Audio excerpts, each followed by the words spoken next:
참 예수님, 무더위에 어떻게 잘 지내세요? 네, 비도 왔다가 또 무더위가 또 지속이 되고 있고 그래서 건강에 유의하시기 바랍니다. 오늘 여러분이 들으신 루카복음에 있는 말씀, 착한 사마리아 사람의 비유 이야기인데요. 많이 들어보셨죠? 너무나 잘 알고 있는 내용이죠? 아니에요?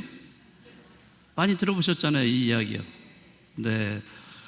자, 신자든 비신자든 이 이야기는 많은 사람들에게 잘 알려져 있는 그런 이야기입니다. 오늘 여러분과 이 이야기를 나누고자 하는데요.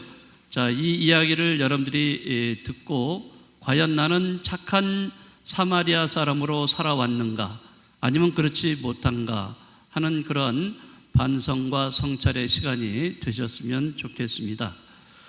자, 어느 날 율법 교사가 예수님께 찾아와서 질문을 던집니다. 스승님, 제가 무엇을 해야 영원한 생명을 받을 수 있습니까?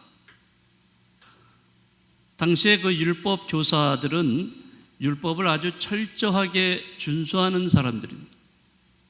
또 유다인만이 하느님께 선택받은 그런 민족이라는 이런 선민의식을 갖고 있기 때문에 이방인들 하면은 구원을 절대 받을 수 없는 그런 사람들이다 라고 그 생각을 했던 사람들입니다.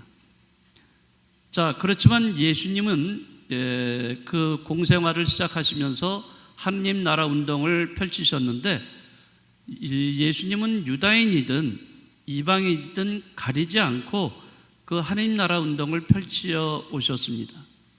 자, 이런 것에 대해서 율법 교사들은 아마 탐탁지 않게 생각을 했을 거예요.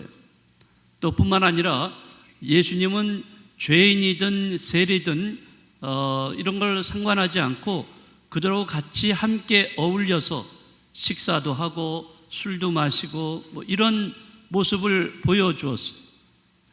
그런 면에서 이 율법 교사들은 이 예수님을 얼마나 경멸했는가, 이런 거를 알 수가 있습니다. 자, 그렇게 생각을 하고 있던 율법 교사들 중에 한 명이 오늘 예수님을 찾아와서 예수님께 이 질문을 던지는 거예요. 영원한 생명을 얻으려면 어떻게 해야 됩니까? 자, 그러니까 예수님이 뭐라고 그래요? 자, 너는 율법서에 써 있는 거 잘 알고 있으니까 한번 말해봐라. 뭐라고 써 있냐? 그러니까 이제 율법 교사니까 율법에 능통한 사람이니까 다 알고 있죠. 이 영원한 생명을 얻으려면 하느님을 사랑하고 이웃을 사랑해야 됩니다 라고 이렇게 얘기를 하는 거예요. 그러니까 예수님께서 흡족하게 이렇게 바라보시죠. 그런데 또 이 율법 교사가 자기가 아주 정당하다는 것을 드러내려고 예수님께 또 질문을 던집니다. 뭐라고 질문을 던지냐면은, 그러면 누가 저의 이웃입니까? 라고 이렇게 질문을 합니다. 사실은 율법 교사들, 또 그 당시에 종교 지도자들이라는 사람들은요, 그 이웃이라는 개념이 어떻게 되어 있냐면은 자기 유대인들끼리만 이웃이에요. 그러면 이방인들은 이웃이겠어요? 아니겠어요? 절대 이웃이 될 수가 없어요. 그러니까 그런 개념을 가지고 있던 거예요.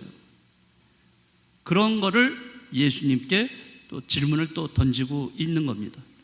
자, 이럴 때 예수님이 뭐라고 대답하시죠?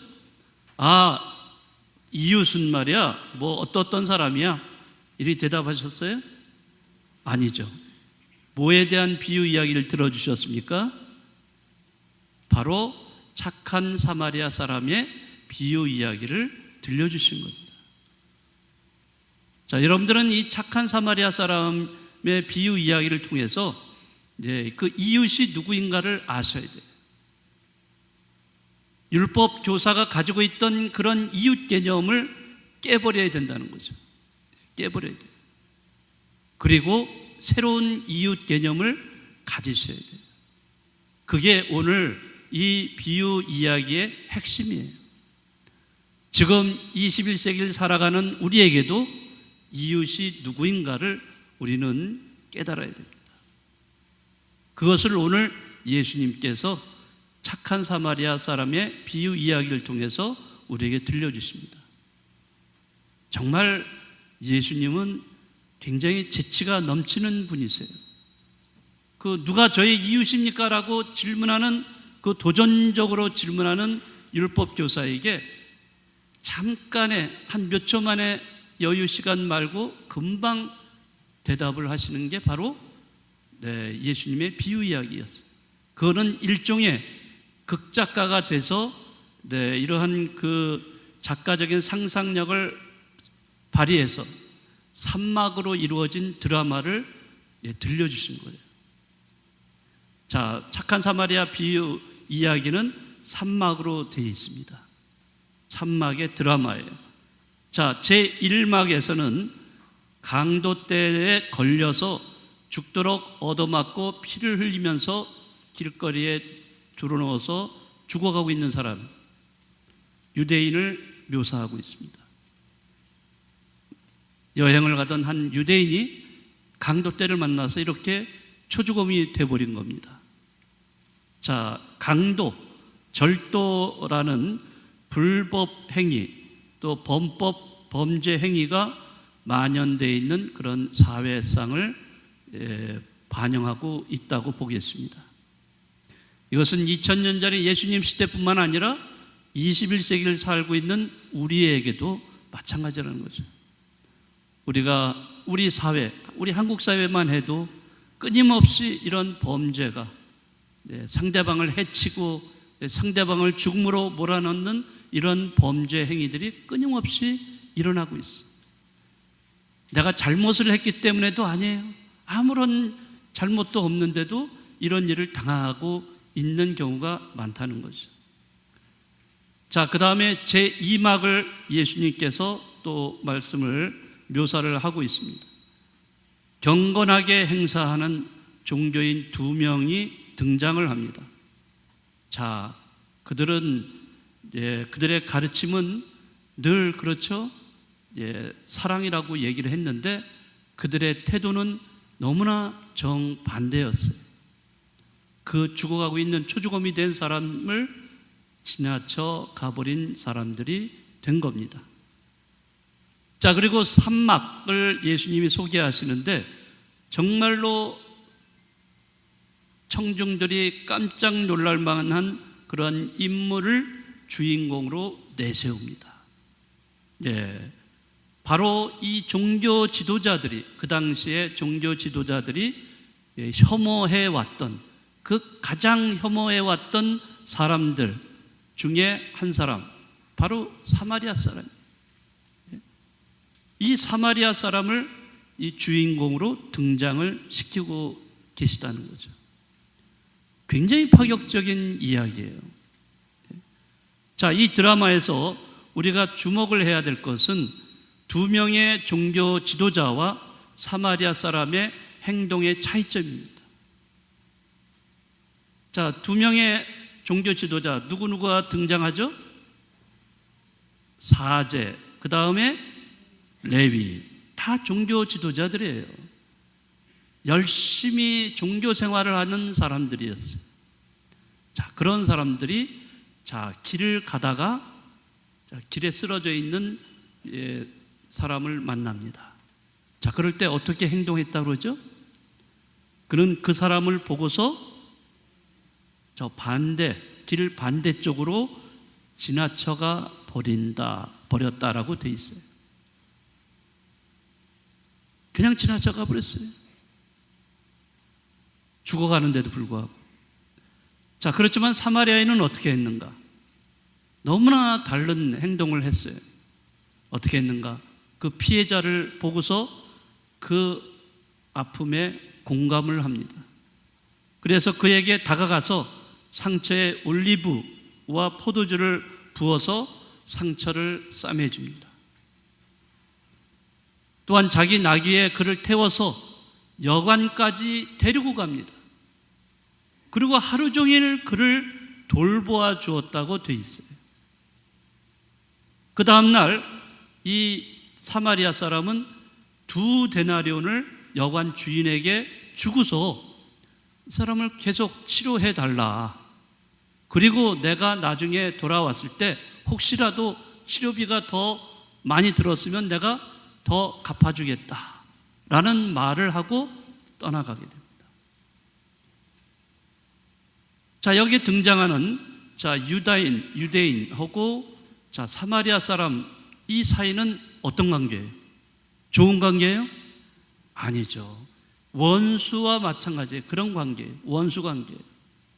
자, 그럼에도 불구하고 사마리아 사람은 죽어가는 그 유대인을 치유를 해주고 돌봐주었던 것입니다. 그러니까 원수를 사랑하라 하는 예수님의 말씀을 그대로 실천한 사람이 된 거죠. 이러한 원수 사랑의 그 감동을 얼마나 받았겠습니까? 죽어가던 사람이 이제 상처를 치유받고 살아나면서 얼마나 그 피해자는 이 원수 같았던 사마리아 사람에 대해서 자기에게 해준 것에 대해서 감동을 받고 또 그것 때문에 이 유대인은 깊이 회개를 했을 것이고 그래서 새로운 존재로 일어서게 되었을 것입니다. 누가 저의 이웃입니까? 라고 묻던 율법 교사에게 예수님이 이제 그 비유 말씀을 마치시고서 되묻습니다. 너는 이 세 사람 가운데서 누가 강도를 만난 사람에게 이웃이 되어 주었다고 생각하느냐? 율법 교사가 뭐라고 그래요? 꼼짝없이 정답을 말할 수밖에 없었어요. 바로 그 사람에게 자비를 베푼 사람입니다 라고 답을 합니다. 자, 그러니까 예수님께서 뭐라고 하시냐면 그러면 가서 너도 그렇게 하여라 이렇게 말씀을 하십니다. 사랑, 결국에 사랑은 실천입니다. 사랑은 추상적인 게 아니에요. 아무리 율법에 능통하고 아무리 신학과 성경 지식이 풍부하다고 하더라도 사랑을 실천하지 않으면 아무 소용이 없다는 거죠. 우리가 살아가면서 정말 하루하루 바쁘게 살아가죠. 그런데 이 바쁘다는 핑계를 대고 또 남에 대해서 책임을 지기 싫어하고 또 나와 관련이 없다고 해서 사제나 레위인처럼 그냥 지나쳐 가버린 사람으로 살아가지는 않는지요. 심지어는 바로 눈앞에 누군가 폭행을 당하고 있을 때조차도 서둘러서 그것을 지나친 적은 없는지요. 우리의 무관심과 외면으로 인해서 이웃이 더욱 상처받고 아픔을 겪고 있는 것은 아닌지 우리 자신을 한번 돌아봤으면 좋겠습니다. 우리는 매 순간 착한 사마리아 사람이 될지 무관심한 그러한 방관자가 될지 또는 상처받은 사람을 돌봐주는 사람이 될지 그냥 지나치는 사람이 될지 우리는 매 순간 결정해야 합니다. 가서 너도 그렇게 하여라 라는 예수님의 말씀이 우리 마음 안에 울려 퍼집니다. 우리 본당 신자 여러분 모두가 제2, 제3의 그런 착한 사마리아 사람으로 살아갔으면 좋겠습니다. 하실 수 있죠? 아마 그렇게 또 살아가시는 분도 많이 계실 겁니다. 그렇지만 오늘 이 비유 이야기를 들으시면서 다시 한번 여러분들 결심하시고 정말로 착한 사마리아 사람답게 우리가 살아가는 여러분들이 되시기를 바라겠습니다.